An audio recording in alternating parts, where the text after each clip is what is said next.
ዓርብ ዕለት እኮ መስቀል ላይ ክርስቶስን የሚያየው ሰው ፊቱን እንኳን ማየት አይችልም። ታውቃላችሁ? መልክና ውበት የለውም ይላል ኢሳይያስ። ምንና ምን የለውም? ውበት አይደለም፣ መልክም የለውም። ለምን? ፊቱ አይታይም ነበር። የተሰቀለ ስጋ ነበር የሚመስለው። እና በዛ ስቃይ ውስጥ ሆኖ አይቶት አመነበት። ይሆን በዴ ጌታ ሆይ አለው።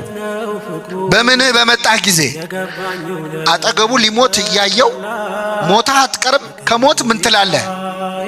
ትነሳለህ። ተነስታ አትቀርም፣ ወደ ሰማይ አርገህ አትቀርም፣ ዳግም ልትፈርድ በመጣህ ጊዜ አስበኛለሁ። አይገርማችሁ?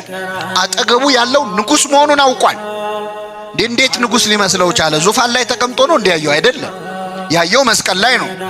በትረ መንግስት ይዞ ነው ያየው አይደለም። በበትር ሲመታ ነው ያየው። እንደ ነገስታት ጠጅ ሲጠጣ ጮማ ሲቆርጥ አላየውም።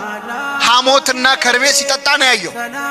ግን አጠገቡ ያለው ፈጣሪ መሆኑን አውቆ ዘላለማዊ ንጉስ መሆኑን አውቆ ጌታ ሆይ በመንግስትህ ምን ባልክ ጊዜ በመጣህ ጊዜ ልትፈርድ ስትመጣ ያኔ አስበኛል። በጣም ትልቅ ጸሎት ነው። ይህን ወንበዴ ያሰበ አምላክ ሁላችንን ያስብ።